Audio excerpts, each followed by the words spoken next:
programas de televisión, ¿no? Como en el noticiero. No, yo me comprometí a mandarle un saludo a dos amigos en Argentina, a Roque y a Rebe, si nos están viendo, saludos. Escriban un comentario y digan que sí están viendo la predicación. Pero miren, es una bendición porque esta pareja, Roque y Rebe, ellos viven en un lugar en Argentina y ellos están comenzando a querer caminar con Dios y no han encontrado una iglesia que pueda abrazarlos y una iglesia donde puedan crecer. Y sabes, el crecimiento que ellos han tenido últimamente es gracias al ministerio que hacemos como iglesia, a las transmisiones, y qué bendición es poder suplir las necesidades de gente que quizás no tiene otra forma de hacerlo, ¿no? Así que en la medida de lo posible, compartan las transmisiones, compartan la información de la iglesia, porque nunca vamos a saber hasta dónde puede llegar el mensaje a través de los medios que Él nos ha provisto, ¿no? Los medios tecnológicos. Así que bueno, cualquier otra persona que esté viendo la transmisión, saludos. Y dejen sus comentarios o sus quejas también ahí en algún lado, pónganlos. Bueno, Romanos capítulo 3, vamos a estar estudiando el día de hoy versículos 21 hasta el versículo 31, son 10 versículos. Y bueno, en algunas ocasiones yo he hecho referencia a un predicador famoso que algunos de ustedes lo conocen o han escuchado acerca de él, de nombre Martyn Lloyd-Jones. Y justamente este hombre o este predicador, cuando él pensaba acerca de estos 10 versículos que vamos a estar estudiando hoy, él simplemente definía este pasaje como, escucha bien, como los versículos más importantes de toda la Biblia. Martyn Lloyd-Jones, frente a este pasaje, él decía, estos son literalmente los versículos más importantes de toda la Biblia.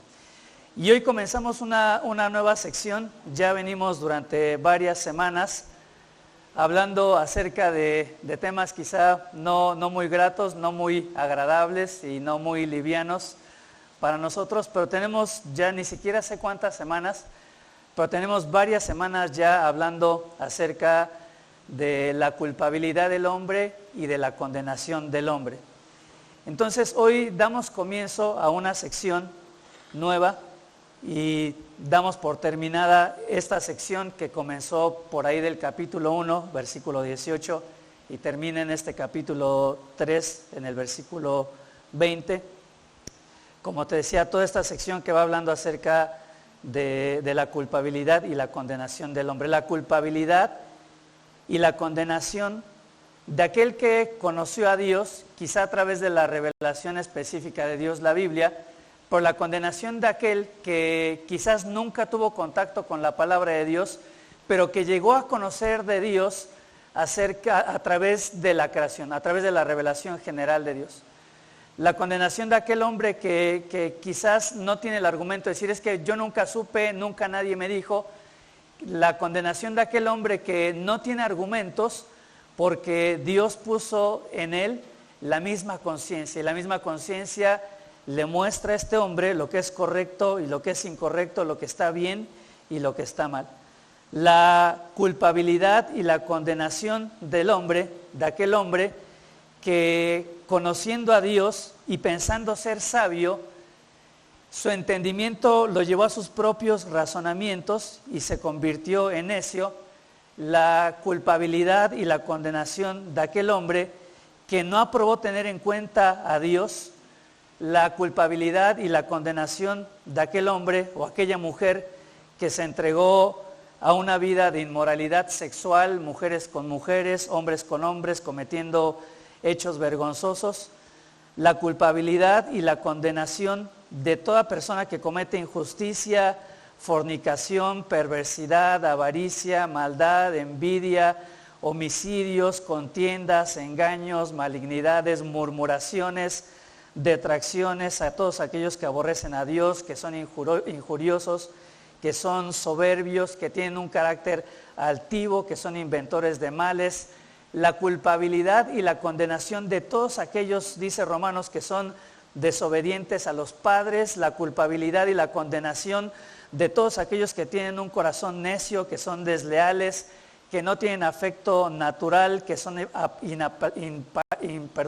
implacables, que no tienen misericordia, la culpabilidad y la condenación de todos aquellos moralistas que juzgan a los demás, pero se condenan a sí mismos practicando aquellas cosas que ellos mismos condenan, la culpabilidad y la condenación de aquellos que tienen un duro corazón y que van acumulando día para el día de la ira, la culpabilidad y la condenación de aquellos que delante de Dios somos inexcusables, de aquellos que tienen el sobrenombre. En nuestro pasaje de Romanos decía, tú tienes sobrenombre de judío, pero hemos visto la culpabilidad y la condenación quizás de todos aquellos que tenemos el sobrenombre de creyentes o cristianos y que nos jactamos de eso, la culpabilidad y la condenación de aquellos que enseñan a otros, que se creen guías de aquellos que están ciegos, pero que no ponen en práctica aquellas cosas que enseñan,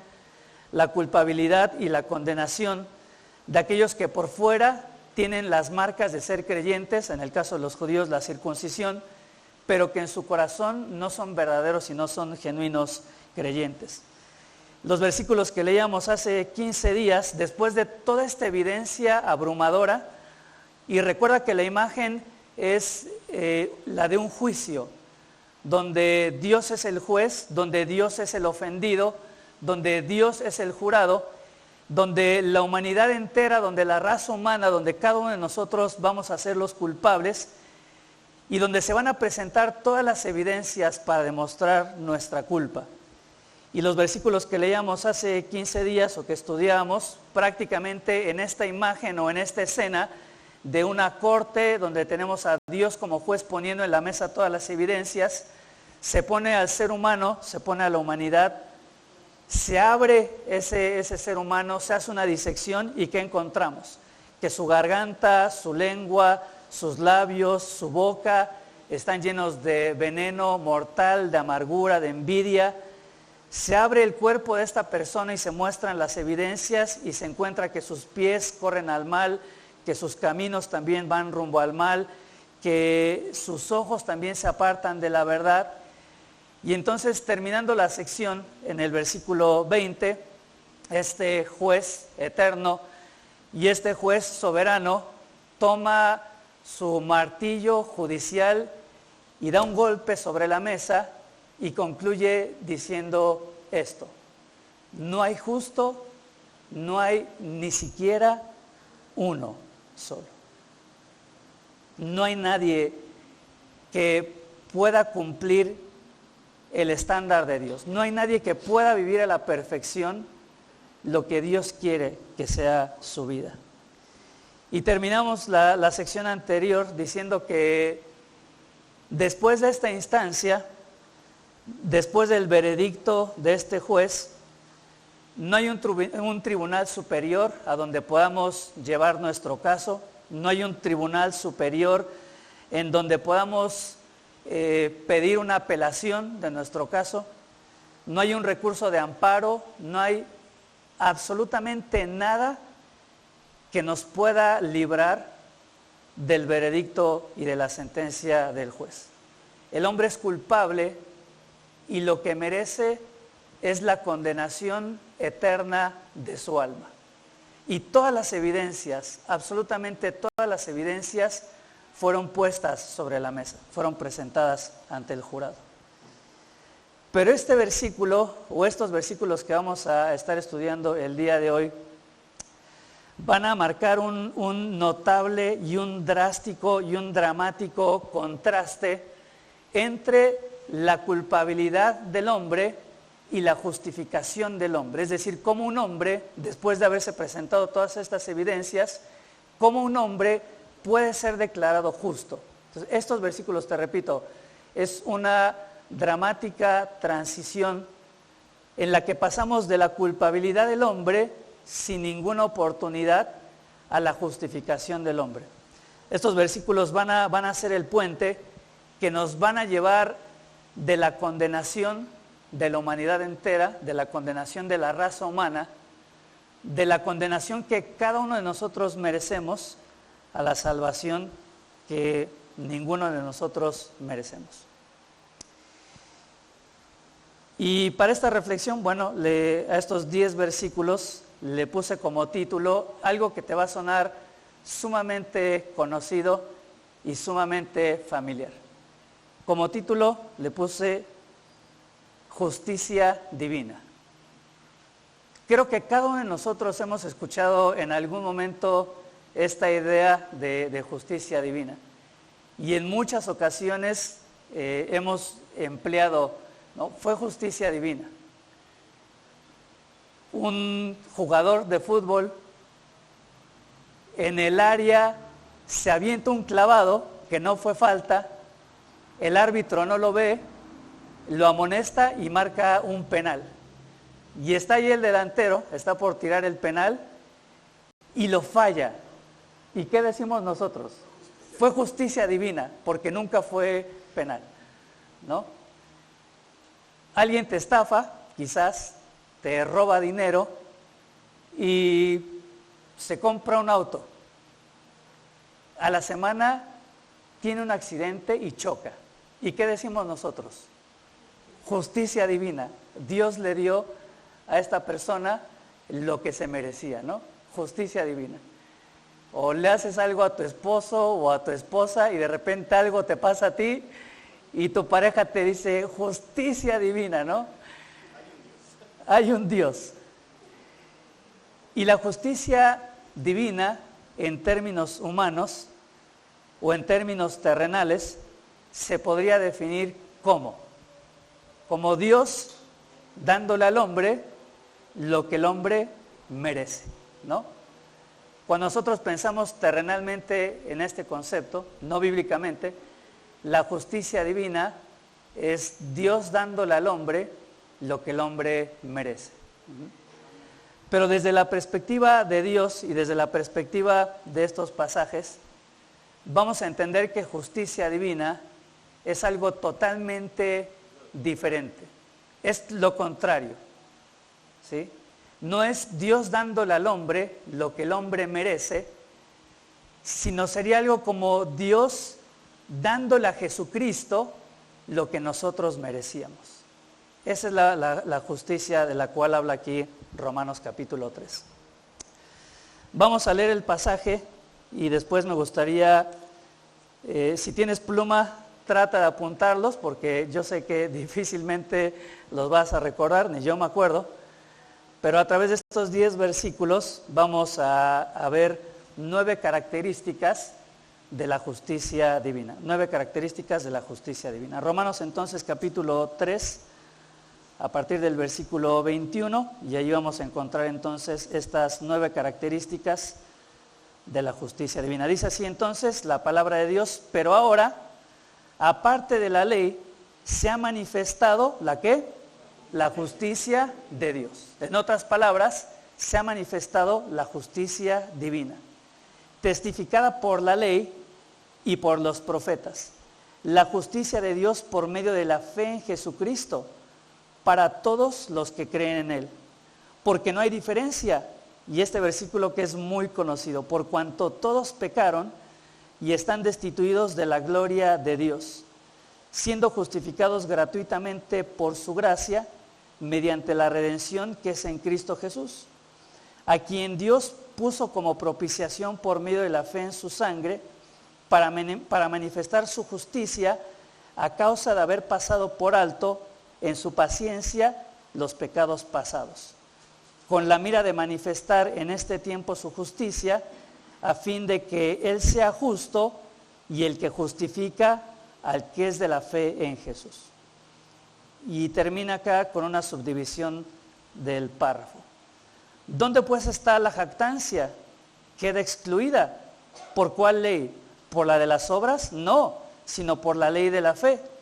Concluimos pues que el hombre es justificado por la fe sin las obras de la ley. ¿Es Dios solamente Dios de los judíos? ¿No es también Dios de los gentiles? Ciertamente también de los gentiles, porque Dios es uno, y Él justificará por la fe a los de la circuncisión, es decir, a los judíos, y por medio de la fe a los de la incircuncisión, es decir, a los que no son judíos. Luego pues la fe, por la fe, invalidamos la ley en ninguna manera, sino que confirmamos la ley. Es un pasaje con muchos temas y con cierta profundidad, y que yo sé que así a lo mejor a la primera leída hay muchas cosas que quedan en el aire y que no las entendemos bien, ¿no? Pero vamos a irlas estudiando. El tema entonces es la justicia divina o la justicia de Dios, y te repito, vamos a ver 9 características de esta justicia divina, y después vamos a terminar con algunas implicaciones prácticas para nuestra vida. Pero observa cómo comienza esta sección, cómo comienza el versículo 21. Comienza con 2 palabras, y justamente estas palabras, como te decía, van a marcar la transición dramática de lo que veníamos hablando en la sección anterior, desde el capítulo 1, versículo 18, a esta nueva sección que estamos estudiando. Pero ahora, ¿lo recuerdas? Estamos en el juicio. Dios es el juez, Dios es el ofendido, Dios es el jurado, están todas las evidencias delante de Él, estamos nosotros como culpables, el veredicto, no hay justo ni aun uno, no hay un tribunal superior, no hay una corte de apelación, no hay un recurso de amparo, no hay forma humana, no hay ninguna forma por la cual nosotros podamos salir de este problema en el que estamos metidos. Pero ahora, y se marca de una manera muy gráfica el contraste. Es decir, la sección anterior nos deja totalmente sin esperanzas y con un problema de tamaño mayúsculo, enorme. El problema que tenemos de la culpabilidad, la condenación y estar, recuerdas, bajo la ira de Dios, que no es nada pequeño. No tenemos esperanza, no tenemos salida, pero ahora. Y entonces Dios va a abrir una puerta de oportunidad para que nosotros podamos entender que a pesar de ser culpables y a pesar de tener todas las evidencias delante de nosotros, hay una forma en la que podemos ser librados en este juicio. Pero ahora. Y a continuación dice, pero ahora aparte de la ley. Y mira, cuando Pablo utiliza esta expresión, aparte de la ley, significa lo siguiente, y es la primera característica de la justificación. La justificación, cuando Pablo dice que es aparte de la ley, significa que es ajena a todo lo que el hombre pueda llegar a ser. Esta justificación de la que estamos hablando no tiene que ver en absoluto con el hombre, ¿sí? Dice ahí el versículo 21, pero ahora, aparte de la ley, se ha manifestado la justicia de Dios, testificada por la ley y por los profetas. Te repito, lo que Pablo está diciendo acá es que si hay una forma en la que nosotros podemos ser justificados, o para que lo entendamos mejor, si hay una forma en la que nosotros podemos ser declarados como justos delante de Dios. Justificación significa eso, ser declarado justo. Si hay una forma en la que podemos ser declarados justos delante de Dios, pero no es por la ley, es decir, por el cumplimiento de la ley. Y si te cuesta trabajo entender este concepto de la ley, te lo voy a poner mucho más sencillo. ¿Qué sería para la mayoría de nosotros, en nuestro contexto mexicano, qué sería la ley? 2 palabras o 3. Los 10, ahí está. Si quieres entenderlo de una forma muy práctica, entiende la ley como los 10 mandamientos. Digo, la ley no son 10 mandamientos, 10 son los principales y son los que concentran todo, pero recuerda que la ley dada en Deuteronomio era una colección de cientos de leyes. Pero si no quieres conflictuarte con el concepto de ley, cada que nosotros mencionemos la palabra ley, piensa en los 10 mandamientos. Entonces, ¿qué está diciendo Pablo? Si hay una forma en la que podemos librarnos, si hay una forma en la que podemos ser declarados como justos delante de Dios, pero no es por la obediencia a los 10 mandamientos, no es por la obediencia a la ley. ¿Por qué no puede ser así? Bueno, simplemente porque no hay una persona en la historia de la humanidad, ¿sí?, en la historia del hombre, que pueda decir y que pueda jactarse de ¿qué? De haber cumplido al 100% la ley de Dios. Llámale los 10 mandamientos o los cientos de mandamientos que están estipulados en el Antiguo Testamento.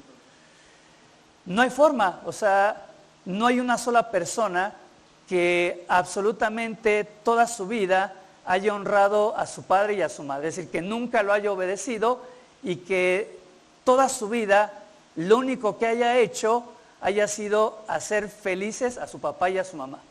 No hay nadie que lo haya hecho, ¿sí?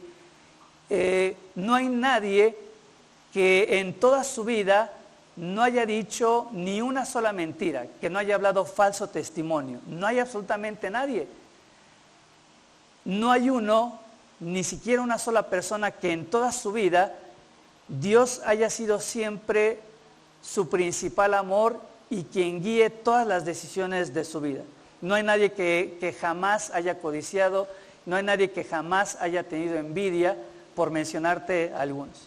Entonces, primer característica de la justificación, o la primera característica de alguien que es declarado justo delante de Dios, es que esta justificación es ajena al hombre.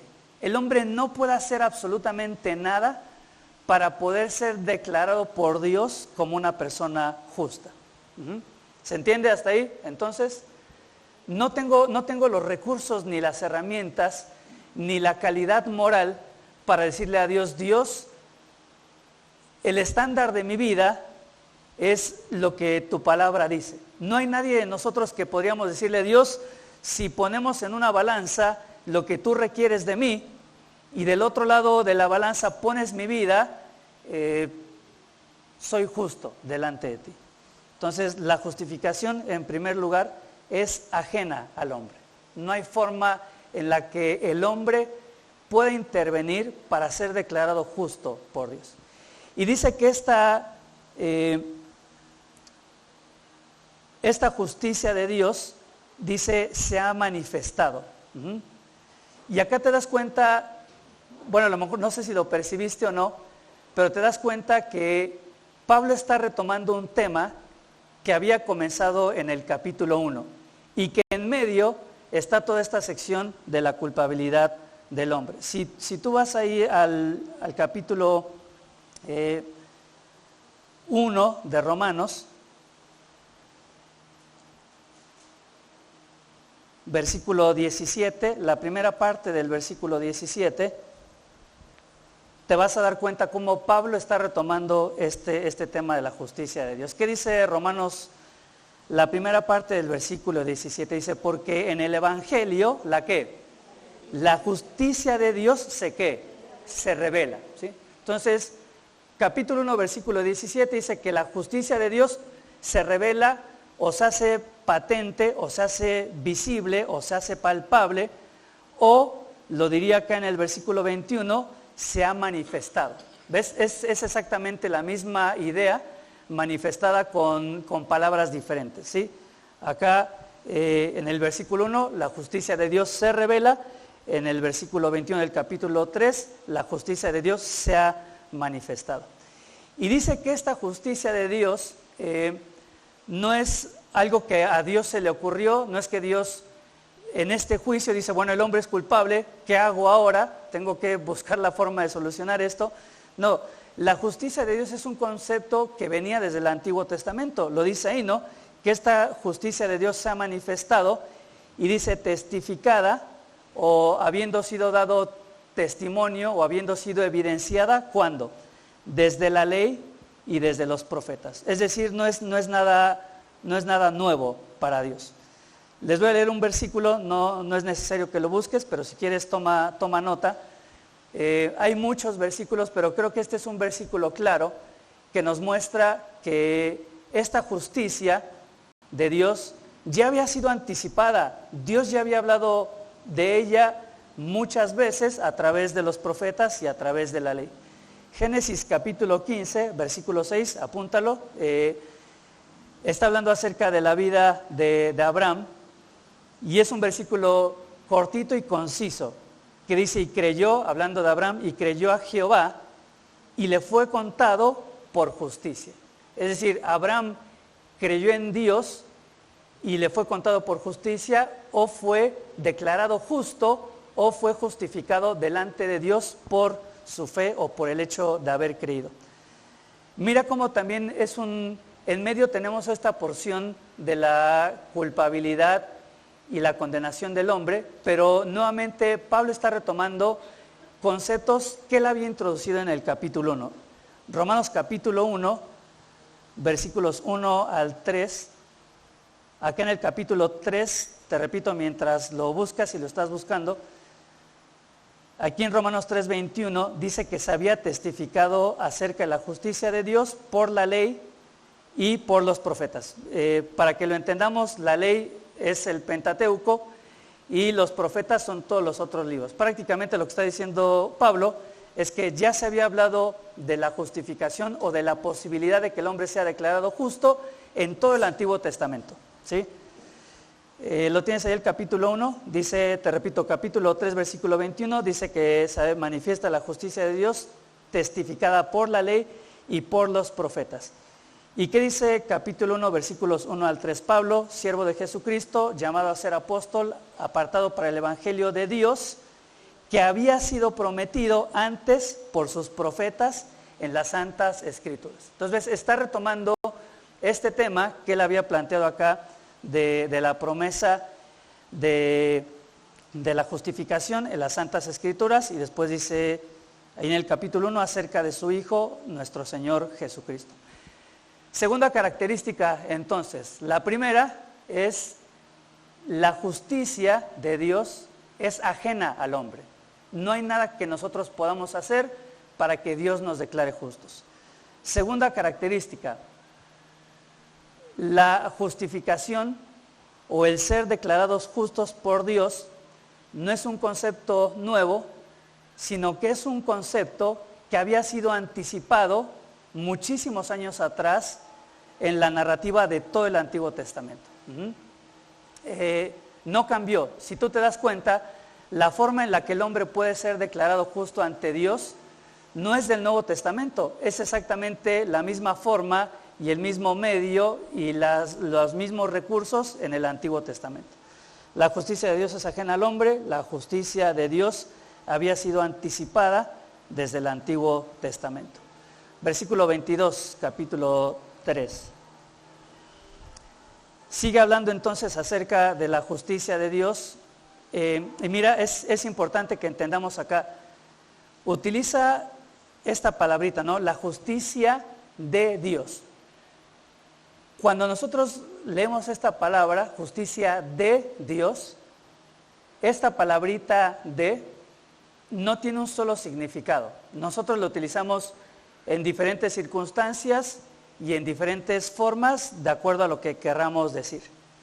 Pero la palabra de, que sería, ¿qué es?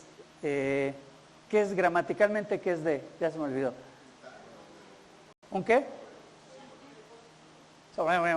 Eso que dijeron, ¿no? No tenemos ni idea de la gramática. ¿Qué es, Luisito? ¿Preposición? Ok. Tiene muchos significados. Dos significados tienen que ver, uno tiene que ver con posesión. Por ejemplo, si yo digo la Biblia de Israel, o el auto de Oscar, o las sillas de la iglesia, lo estamos utilizando como para denotar posesión. Pero también puede ser utilizada para denotar origen, ¿no? Entonces yo digo, por ejemplo, mi esposa es de Argentina, ¿sí? No estamos hablando de posesión, bueno, a lo mejor sí porque Argentina la posee. Bueno, aunque no, más bien sería de Israel, ¿no? Ya no sería de Argentina, sería de Israel. Pero en este sentido lo utilizamos no en el sentido de posesión, sino en el sentido de origen, de dónde viene. Ella es de Argentina, ¿sí? o Oscar viene de candiles, o sea, es procedencia de. En este sentido, cuando Pablo dice la justicia de Dios, no está enfatizando una propiedad, o sea, no está enfatizando que esta justicia le pertenece a Dios, aunque le pertenece a Dios, pero más bien el énfasis es que esta justicia es de, o proviene de, o su origen es de Dios. Ajá. Y de ahí sacamos una tercera característica. Primero, la justicia es ajena al hombre. Segunda, la justicia fue anticipada en el Antiguo Testamento. Tercer característica, esta justicia de Dios es de autoría divina. Es algo que proviene de Él. Ajá. En otras palabras, ser declarados justos delante de Dios, es decir, arreglar este problema que tenemos de culpabilidad y de condenación, no hay una solución que provenga de nosotros. La solución puede provenir solamente de, como origen, de Dios. Es decir, la solución para el problema de pecado del hombre solamente tiene su origen en la persona de Dios, o, como te decía, la justificación es de autoría divina. Solo podía venir de Él. No había otra forma en la que el hombre fuera justificado. Es la provisión de Dios, y esta justificación o este ser declarados justo por Dios, a pesar de todas las evidencias en nuestra contra, no puede ser obtenida de ninguna forma y de ninguna fuente. La justificación solo puede ser de autoría o solo puede provenir de Dios. En nuestro mundo y en nuestro país tenemos formas de ser declarados justos, ¿no? Formas legales y legítimas y formas ilegales o ilegítimas. Compro al jurado, compro testigos, falseo evidencias, doy sobornos, y hay muchas formas en las que yo puedo ser declarado justo, ¿sí? Mato al que me está, ay, qué cruel me puse, ¿no? Mato al que está testificando contra mí, pues ya no hay nadie que testifique contra mí, soy declarado justo, ya no hay quien me denuncie, ¿sí? Hay muchos recursos para que en términos terrenales uno busque ser declarado justos. Pero desde la perspectiva divina no hay forma, no hay soborno que nosotros podamos pagar. No hay obra que yo pueda hacer. No hay iglesia, no hay religión, no hay persona a la cual yo pueda acudir para que me justifique delante de Dios. Y ponle nombre de quien quieras. No lo voy a decir para que nadie sepa. Pero ponle nombre de quien quieras, o título de quien quieras, o nombre de religión, o nombre de iglesia de la que quieras, ¿sí? Este tipo de justicia solo puede ser de Dios, solo puede provenir de Dios. La autoría solo puede ser de Dios. Cuarta característica. Las van apuntando, ¿no? Porque no creo que se acuerden de 9. Dice entonces que esta justicia, que es de autoría divina, que solo puede ser por provisión de Dios, que solo puede venir de Él, dice que es por medio ¿de qué? De la fe en Jesucristo. Cuarta característica entonces, esta justicia, que solo puede provenir de la autoría de Dios, es aceptada o puede ser aceptada por nosotros por medio de qué. Lo dice ahí el versículo, ¿no? Por medio de la fe, ¿sí? Y te das cuenta cómo Pablo es muy enfático. Solo proviene de Dios y solo puede ser obtenida a través de una forma, la fe, ¿sí? No a través de buenas obras, no a través de iglesias o religiones. La única forma para que yo sea declarado justo delante de Dios es cuando Dios da la justificación y yo acepto esa justificación por la fe, no por ningún otro medio. Ahora, tenemos que entender esto, y alguno a lo mejor se va a rasgar las vestiduras, pero después lo vas a entender. La salvación no es por la fe. Sacrilegio. O sea, si tú habías vivido hasta ahora pensando que la salvación es por fe, no, la salvación no es por la fe, ¿sí? Porque lo que nos salva no es la fe. ¿Se entiende? Lo que nos salva, ¿qué es? ¿En dónde está depositada nuestra fe? ¿Sí? La fe por sí sola no tiene ningún poder salvífico, ¿sí?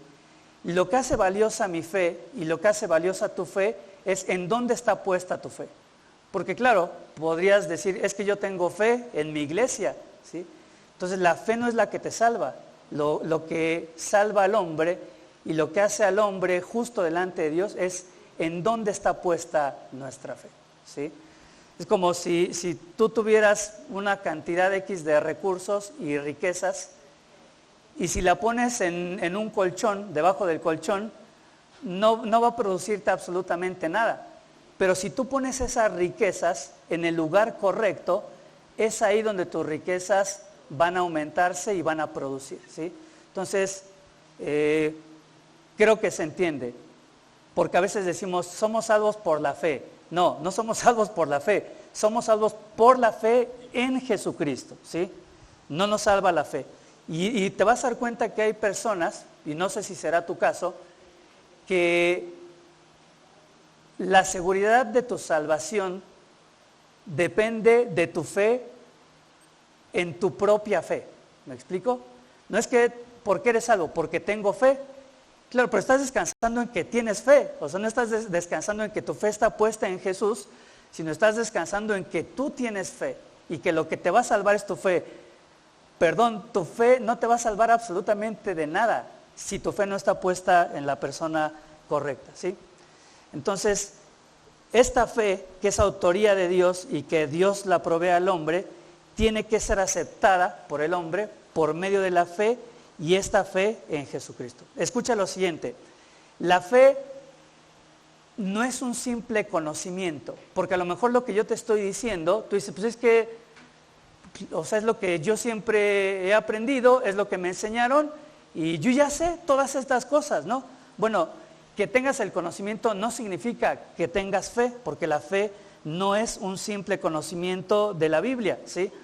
La fe tampoco es un sentimiento, ¿sí? Porque a veces ayer justamente alguien nos decía, yo tengo fe en que las cosas pueden cambiar. Pues está padre que tengas este sentimiento, pero la fe va más allá de este sentimiento, ¿sí? La fe no es un pensamiento optimista con respecto al futuro. Yo tengo fe de que Dios me va a ayudar, yo tengo fe de que las cosas van a salir mejor, pero eso no es la fe no es un pensamiento optimista de acuerdo al futuro. ¿Qué es la fe?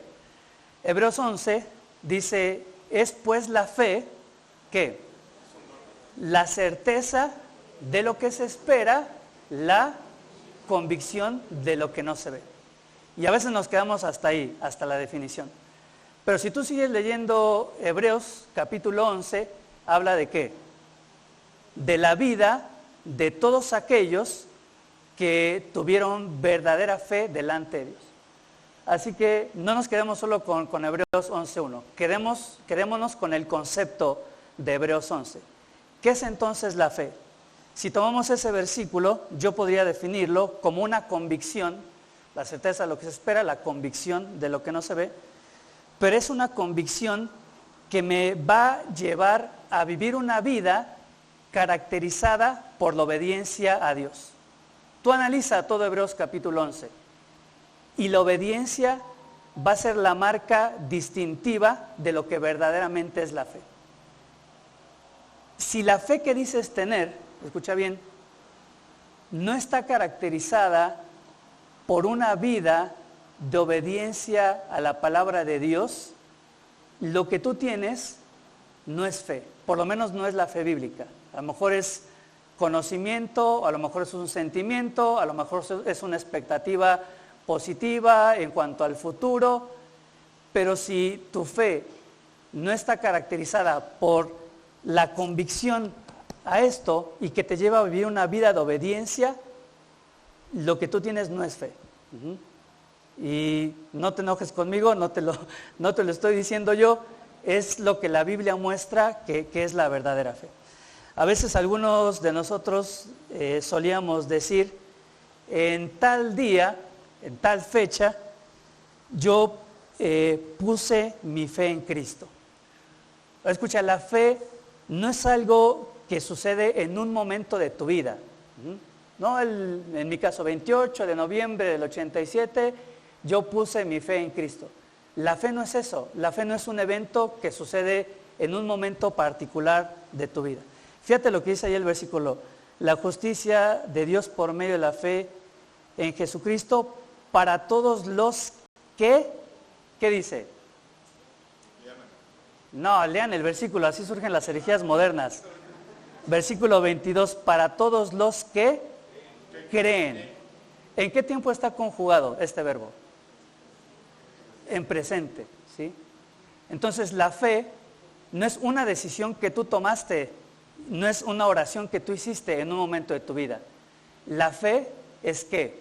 Es lo que vives hoy en el presente. ¿Ah? Sí, bueno, si hubo un momento en el que tú entendiste el Evangelio, le pediste a Cristo que te salvara, que te declarara justo delante de Dios, en ese momento sí comienza una vida de fe. Pero ¿qué sucede? Una verdadera vida de fe tendría que permanecer hasta el día de hoy, ¿sí? Entonces, esto es para que evalúes si realmente lo que tienes es fe y no fue, como te digo, el sentimiento, la emoción, la expectativa, una oración, una decisión que tomaste en algún momento, pero que ahora no se está viendo palpable en una convicción a las Escrituras y que te lleva a obedecer. Entonces, si no tienes esta vida de obediencia a la palabra de Dios, y ojo, no estoy hablando de perfección, pero sí estoy hablando de una vida que se caracteriza por un deseo y una lucha constante por obedecer a Dios.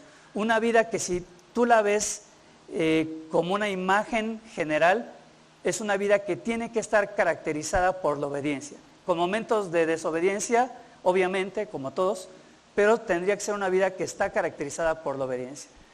Si puedes ver tu vida hoy, y de manera general tú dices, he avanzado en obedecer a Dios, mi deseo es obedecer a Dios, he visto cambios y me ha pegado cada vez más lo que leo, trato de obedecer, es que no solo creíste, sino que crees en Dios y que tu fe es verdadera. Pero si analizas tu vida y dices, mi vida está caracterizada por la desobediencia, es como que lo que me dice el pastor, yo hago lo contrario siempre. Bueno, ojo ahí con este tipo de fe, ¿no? 1, entonces la justicia de Dios es ajena al hombre. 2, la justicia fue anticipada desde el Antiguo Testamento. 3, la justicia de Dios es de autoría divina únicamente. 4, esta justicia de Dios tiene que ser aceptada por el hombre por medio de la fe en Jesucristo, que se va a ver reflejado en una vida de convicción y obediencia. ¿Ok? ¿Vamos bien? ¿Hasta ahí? Bueno, eso espero. Y solo, mira, en el mundo hay miles de religiones. La última vez que las conté eran 4,000. Bueno, yo no las conté, la verdad. Pero son 4,000 religiones principales. Y de ahí se derivan otras cuantas, ¿no? Pero bíblicamente solamente hay 2 religiones. No hay más. Solamente hay 2 religiones. La que confía en sus propios argumentos y en sus propios recursos y en sus propios méritos y en sus propios esfuerzos para ser justificado o ser declarado justo ante Dios. ¿Y cuál sería la otra religión? La religión que entiende que no hay forma en la que puedo ser justificado y que la única forma de ser justificado es a través de la fe en la persona de Jesucristo, ¿sí? Son las únicas 2 religiones que existen. Versículo 23. Este versículo no lo sabemos de memoria, ¿no? ¿Sí o no? ¿Sí? Bueno. Dice, por cuanto todos pecaron y están destituidos de la gloria de Dios. Y mira, yo creo que a estas alturas, este versículo tendrías que entenderlo de otra manera y tendrías que entenderlo de una manera más profunda, porque te lo sabes de memoria, por cuanto todos pecaron. pero ahora entiendes los versículos anteriores y entiendes que el que no consideró a Dios pecó, y el que se apartó a la inmoralidad es pecador, y el que se pone la playera y se jacta de ser cristiano es igual pecador, y el que enseña la palabra de Dios pero no la vive es pecador, y el que con su boca, de su boca sale veneno como el veneno de la serpiente, es pecador. Entonces, cuando tú lees este versículo pero has entendido el resto, dices, es verdad, esto es una conclusión de la sección anterior, no hay forma, como dice Pablo, somos inexcusables, ¿sí?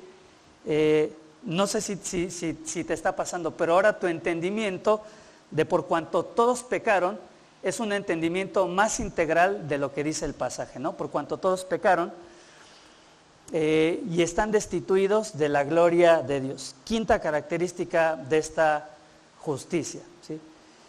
Esta justicia es aplicable o puede ser aplicable a todos los hombres. ¿Por qué? Por cuanto todos pecaron, ¿sí? Si hubiera habido hombre que no hubiera pecado, la justificación de Dios o el ser declarado justo no sería aplicable para esta persona porque no ha pecado, ¿sí? Pero como todos hemos pecado, la justificación o el ser declarados justos por Dios es aplicable absolutamente a todos los hombres. Y después está esta frase que yo te aseguro que muchos de nosotros no la hemos interpretado correctamente. Por cuanto todos pecaron y están destituidos de la gloria de Dios. ¿Y cómo entendemos esta parte regularmente? Y están destituidos de la gloria de Dios. La muerte eterna, muchas veces lo que pasa por nuestra mente, ¿qué es? Que Dios está en el cielo, que el cielo es un lugar glorioso y que como yo he pecado, estoy expulsado o estoy echado fuera de ese lugar glorioso que Dios tiene, que es el cielo. No es incorrecto, pero creo que en el contexto no es la interpretación más correcta que podríamos dar. Y de hecho, hay un riesgo de esta interpretación, ¿no? Esta interpretación de que por mi pecado estoy destituido de la gloria de Dios, como que se centra mucho en el hombre, ¿no? No sé si lo ves desde esta perspectiva. Como pecaste, pues pobre, ya te perdiste de todo lo maravilloso y todo lo bonito y todo lo glorioso que Dios tenía en el cielo, ¿ah? Entonces es una interpretación muy centrada en lo que yo como hombre me estoy perdiendo por haber pecado, ¿sí? Pero la interpretación tiene que ver con un poquito más que eso, ¿no? El contexto de todo el pasaje y lo que hemos estado viendo tiene que ver con la justicia, con la injusticia, con la justificación. Y desde hace varias semanas habíamos definido lo que significa ser justo delante de Dios, ¿ah? ¿Te acuerdas qué significa ser justo delante de Dios? Es que de un lado de la balanza se pone a Dios, su palabra y su carácter perfectamente justo y moral, y del otro lado, ¿qué se pone? Nuestra vida, ¿sí? Si lo que está acá, el carácter justo y moral de Dios, equivale perfectamente en peso a lo que está acá, eso sería vivir una vida justa, ¿ah? Pero bueno, entendemos que eso no hay ser humano que lo haya logrado, no hay justo ni aun uno. Entonces, de acuerdo a este contexto, ¿cuál sería la interpretación correcta de están destituidos de la gloria de Dios? Las versiones en inglés dice fall short, o sea, se han quedado cortos de la gloria de Dios. Entonces, ¿cuál sería una interpretación más correcta y más contextual? Por cuanto todos hemos pecado, nos hemos quedado cortos ¿de qué? De la medida que tendría que representar nuestra vida. ¿Lo entiendes ahora, lo que significa este pasaje? No estamos destituidos de la gloria de Dios, es decir, estamos muy lejos, estamos expulsados de la posibilidad de que nuestra vida refleje lo glorioso que es Dios, ¿ah? Porque la gloria de Dios, escucha, la gloria de Dios no tiene que ver exclusivamente con el concepto de cielo. Por eso no podemos interpretar esto solamente como estamos destituidos del cielo, de la gloria de Dios. Si tú lees Efesios, si no me equivoco es capítulo 1, versículos creo que 6 y 12, dice que fuimos creados para la gloria de Dios, ¿sí? Es decir, la gloria de Dios no es un concepto que tiene que ver solamente con el cielo. La gloria de Dios es un concepto que tiene que ver con que nuestra vida, día con día, tiene que ir reflejando la gloria de Dios. El concepto de que fuimos creados para la gloria de Dios, no tiene que ver solo con el cielo, tiene que ver con que si estudias una carrera, tu carrera la vas a estudiar y la vas a ejercer ¿para qué? Para la gloria de Dios. Y si tienes un trabajo, tu trabajo lo vas a vivir ¿para qué? Para la gloria de Dios. Y si tienes un matrimonio, tu matrimonio va a ser ¿para qué? Para la gloria de Dios. Y si tienes hijos, tus hijos van a ser para la gloria de Dios. Y si tienes un servicio, tu servicio va a ser para la gloria de Dios. Entonces, creo que lo entendemos, ¿no? La gloria de Dios no está limitado al cielo o al concepto cielo. La gloria de Dios es nuestra vida. Entonces, cuando Pablo dice, por cuanto todos hemos pecado y estamos destituidos de la gloria de Dios, es que nuestra vida aquí en la tierra está muy lejos, demasiado lejos. Nos quedamos sumamente cortos de con nuestra vida reflejar y vivir para la gloria de Dios. ¿Ok? Versículo 23. ¿Sí seguimos ahí? Muy bien, perfecto. Déjenme ver cuánto tiempo. No, ya no tenemos mucho. Versículo 24. ¿Sí es el 24? Ok. Versículo 24 dice, siendo justificados gratuitamente por su gracia, mediante la redención que es en Cristo Jesús. Me gustaría aquí hacer un paréntesis y hablarte un poquito acerca de mi testimonio, ¿no? Porque la mayoría de nosotros y la mayoría del ser humano no tenemos siempre la conciencia, Luisito mencionaba eso, no tenemos la conciencia o no vivimos conscientemente la vida, no tenemos una conciencia clara de lo que es Dios. Hay muchos conceptos que no los tenemos claros y que no nos gusta tenerlos claros, ¿no? Y el concepto de la justicia de Dios no siempre lo tenemos claro, lo hemos ido estudiando. Pero sabes, a veces tenemos estas ideas de Dios, que yo no sé si tú las tuviste o espero que no las tengas ahora. Tenemos esta idea de que Dios es el viejito bonachón que está sentado ahí en el cielo, contándonos historias y viendo cómo vivimos nuestra vida. O tenemos la idea de que Dios es el abuelito amoroso de todos nosotros y no vivimos con esta plena conciencia de lo que significa o de lo que es la persona de Dios, ¿no?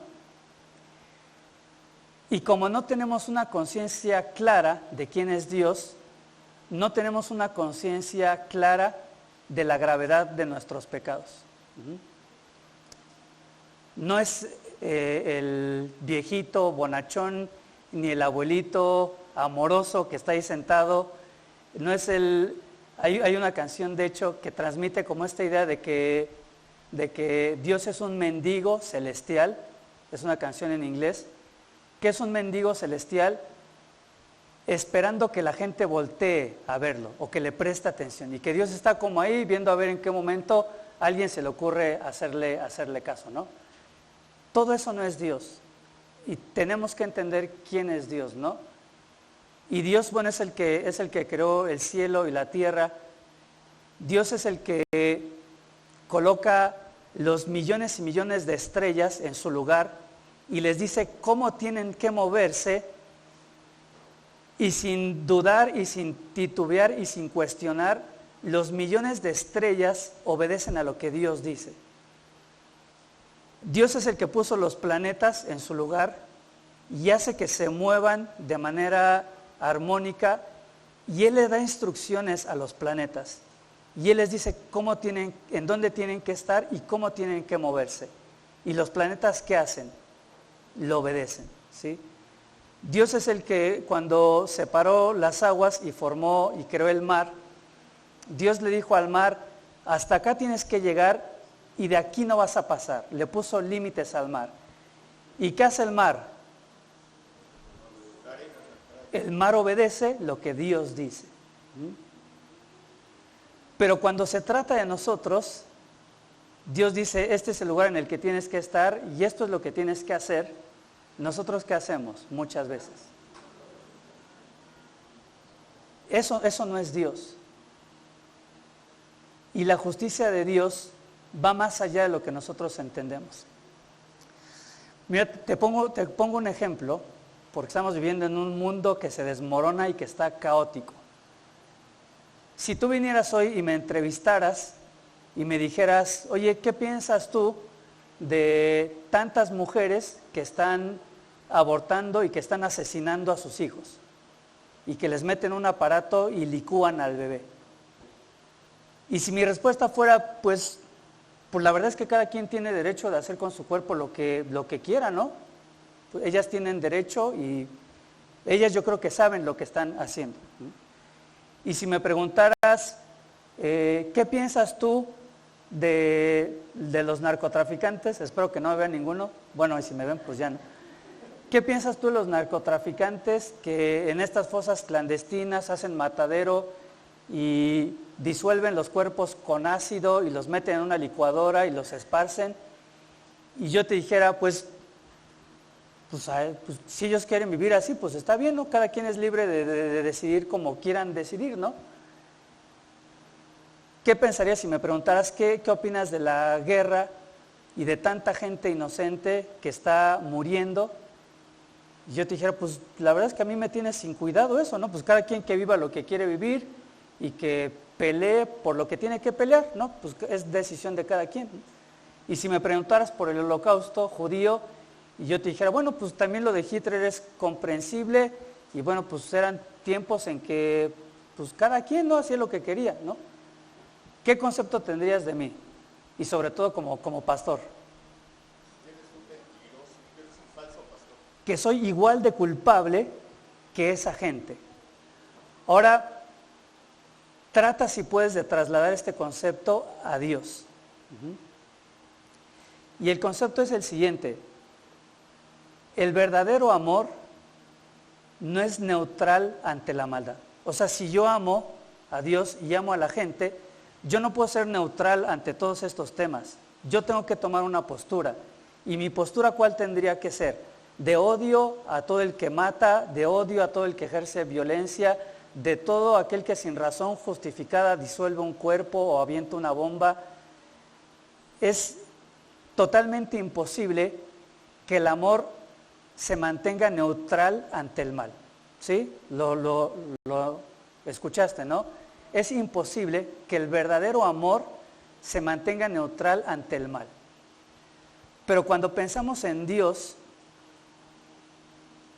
pensamos que de alguna manera Dios va a ser neutral a mi pecado.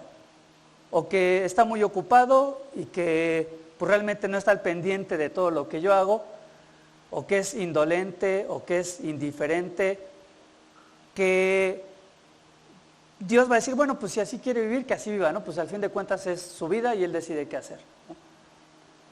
Entonces la justicia de Dios nos tiene que llevar a entender que por el amor que Dios tiene, Él no puede ser indolente al pecado. Y en su justicia no puede haber un solo pecado nuestro, no puede haber un solo pecado tuyo que Él pase por alto. Su amor lo hace no asumir una actitud neutral. Su amor lo hace odiar aquellas cosas que están mal. Su amor lo hace juzgar todas aquellas cosas que están mal. Su amor lo hace juzgar hasta lo que nosotros consideraríamos el más mínimo de nuestros pecados. Y no somos conscientes de todas estas cosas. No somos conscientes de la muerte, ¿sí? Yo me acuerdo claramente cuándo fui consciente de la muerte. En el terremoto del 85,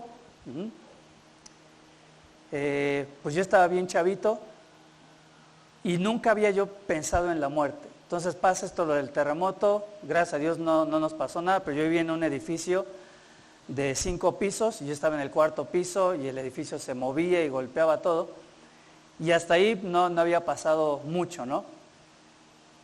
Pero después en la tarde, pues se fue la luz y todo, veo las noticias, y empiezo a ver cuánta gente murió. Y después me entero que 2 edificios al lado del edificio en donde yo vivía, uno de los edificios no se derrumbó totalmente, pero se cayó. Y vienen a nuestro departamento, o al departamento de mis papás, porque no era mío, ni es, pero viene mi abuelita y vienen mis tíos porque su casa se cayó, ¿no? Y por primera vez en mi vida tuve conciencia y dije, esto me pudo haber pasado a mí, pasó al lado, le pasó a mis familiares, le pasó a toda esta gente, ¿no? Creo que jamás yo había sido consciente de esto. Y por primera vez en mi vida soy consciente y digo, esto me pudo haber pasado a mí.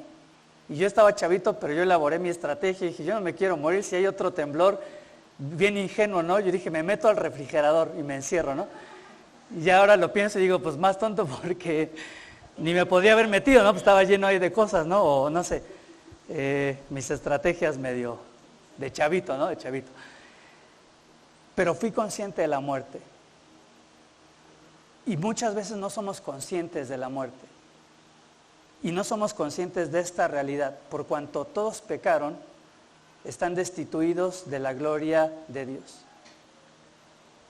Y el veredicto está ahí, y las pruebas están ahí.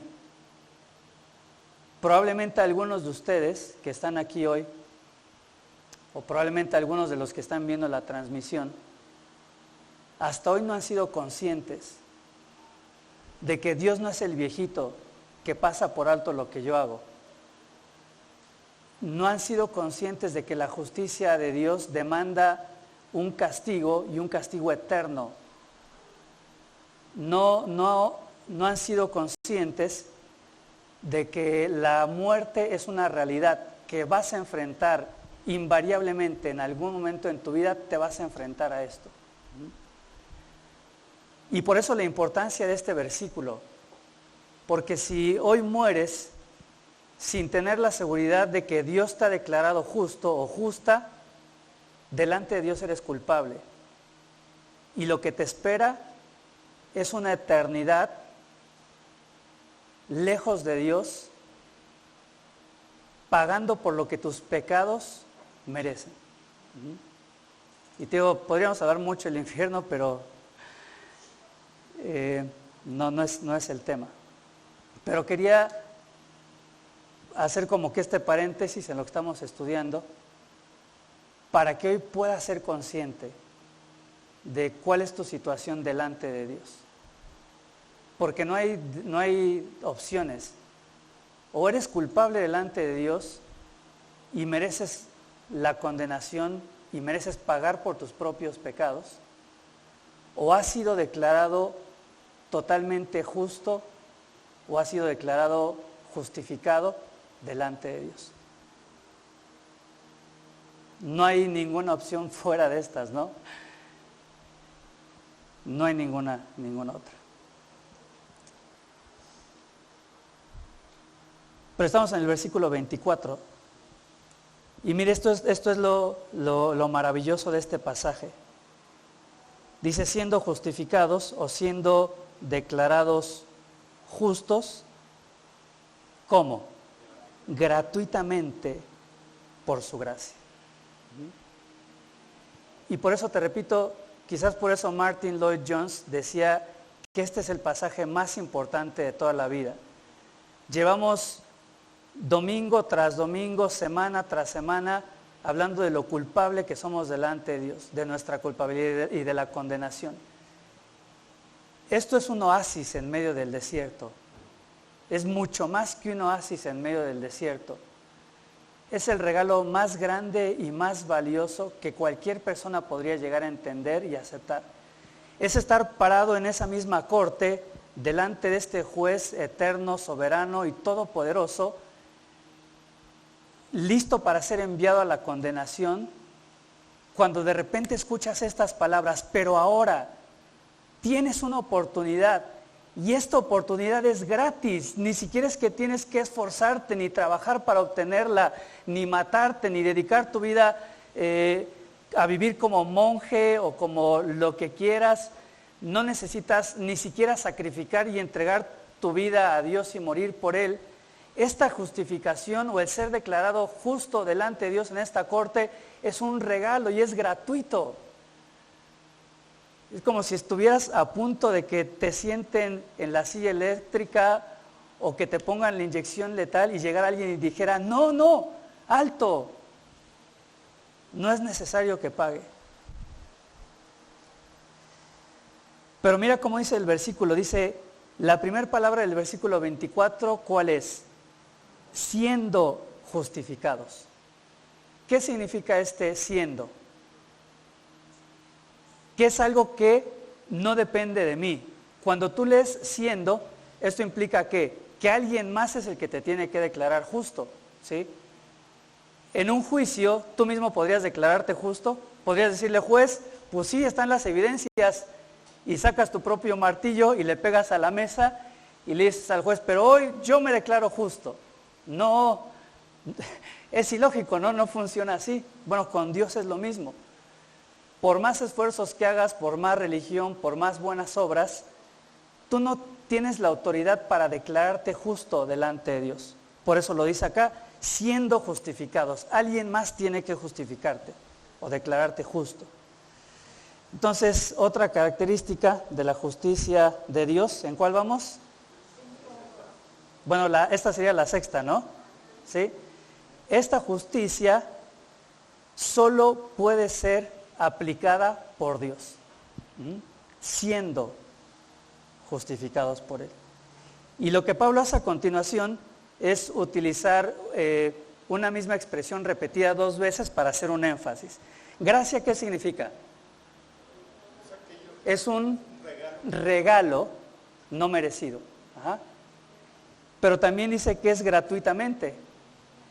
Mira, lo que el énfasis que quiere hacer Pablo acá, es como si dijera, siendo justificados gratis, ¿no? Gratuitamente por su gracia o por un regalo, mediante la redención que es en Cristo Jesús. Y miren, no sé en qué estaba pensando cuando hice esta división de versículos, pero acá nos podríamos llevar días estudiando esto, ¿no? Hay conceptos acá de soterología de salvación que tenemos que entender. Está la doctrina de la justificación, que es Dios declarándonos justos, y acá está la doctrina de la redención. La redención, ¿qué significa? Significa el pago por el rescate de uno que estaba preso bajo la tiranía de alguien más, ¿no? La redención, ¿te acuerdas? En algún momento dimos el ejemplo de los esclavos y cómo las personas iban a ese mercado de esclavos y pagaban un precio para liberar o para sacar de la esclavitud al esclavo. Bueno, justamente eso es la redención, es pagar un precio por el rescate de alguien que estaba preso bajo la tiranía de otro. ¿Quién pagó el precio en este caso? Cristo. ¿Cuál fue el precio que Él tuvo que pagar por nosotros? Su propia vida. Y estábamos presos bajo la tiranía ¿de quién? De Satanás y del pecado. Entonces, este concepto de redención es lo que Jesucristo hace y el precio que Él paga para nosotros ser liberados o para poder ser justificados. Y después hay otro concepto ahí, versículo 25, dice, a quien Dios puso como, ¿qué dice?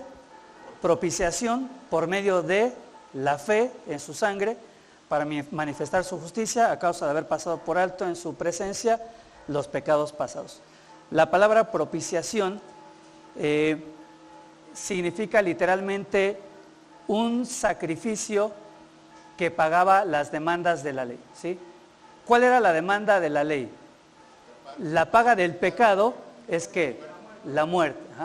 Entonces lo que la ley demanda es la muerte, ¿sí? Y la propiciación es justamente este sacrificio que pagaba esas demandas de la ley, ¿sí? La propiciación también significa no solamente satisfacer las demandas de la ley, sino satisfacer la ira de Dios. Y no voy a entrar en esto porque lo mencionamos en el capítulo Uno, ¿sí? Entonces, voy a tratar de resumirlo así, ¿no? La redención es lo que Cristo hace en relación a nosotros. ¿Ah? Pon atención acá. La redención es lo que Cristo hace en relación a nosotros, porque Él pagó el precio para rescatarnos. La propiciación es lo que Dios hace en relación con Dios, porque Dios se ofrece como sacrificio para pagar la demanda de la ley y para satisfacer la ira de Dios.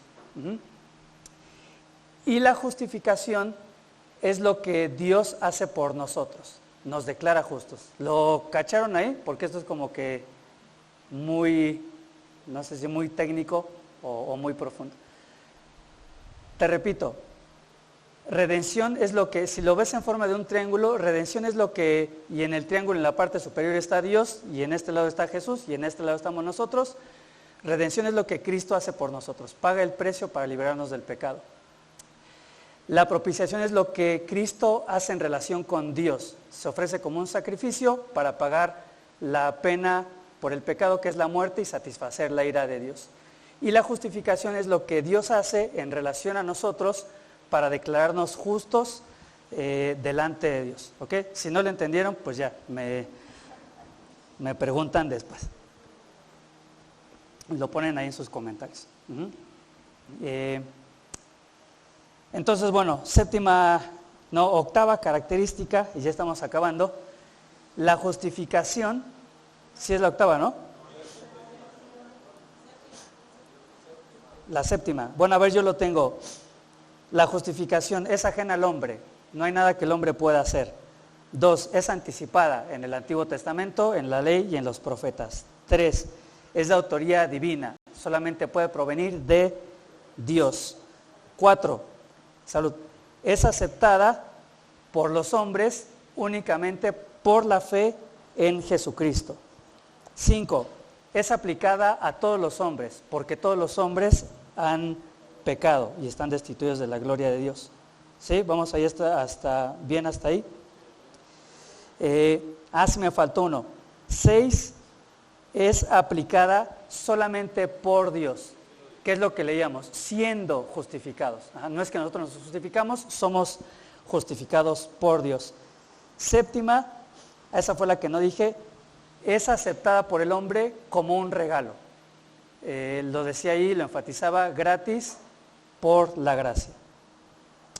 8 característica de la justificación anula la ira de Dios, que es el gran problema que vimos en el capítulo 1, pero cuando somos declarados justos delante de Dios, eso anula inmediatamente, no sería la palabra correcta, apacigua, pero anula la ira de Dios sobre aquellos que han sido justificados. Y después la novena, sí es la novena, ¿no? Sí, ok.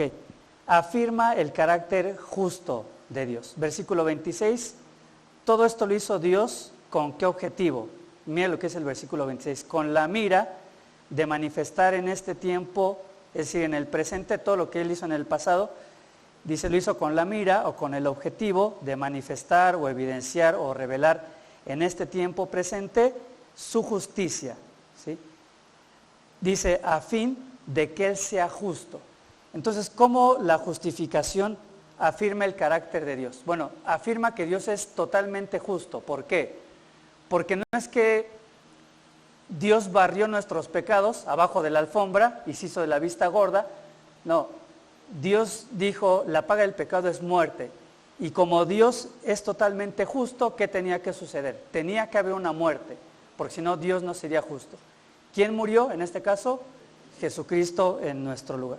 Entonces la justificación, con esta frase, a fin de que Él sea justo, es decir, afirma el carácter perfectamente justo de Dios, que cumple lo que Él dice. La paga del pecado es muerte y tuvo que haber muerte.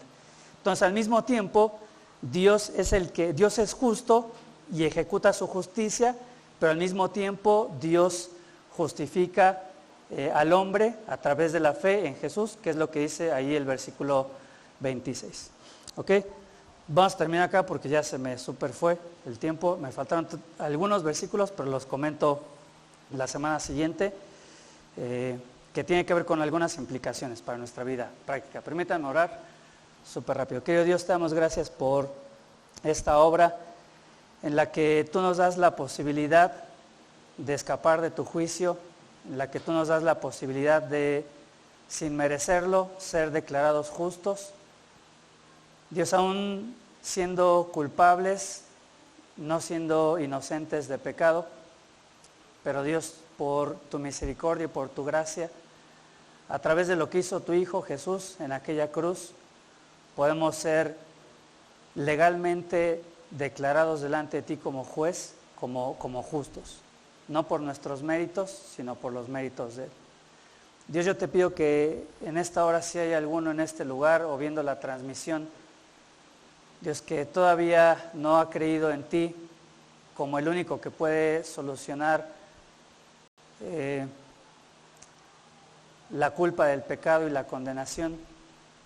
Si hay alguien que hasta el día de hoy no ha entendido que la única forma de tener la salvación es a través de lo que tu Hijo Jesús hizo, si hay alguien en este lugar o viendo la transmisión pensando que la salvación es el resultado o el fruto de nuestros esfuerzos o de lo que podemos llegar a hacer, Dios, para complacerte, Dios, que tú traigas convicción a su vida y que hoy pueda entender que no hay forma de ser salvo y no hay forma de ser librado de la condenación aparte de ti. Dios, te agradecemos por este tiempo, te agradecemos por tu palabra y oramos en el nombre de tu Hijo Jesús. Amén.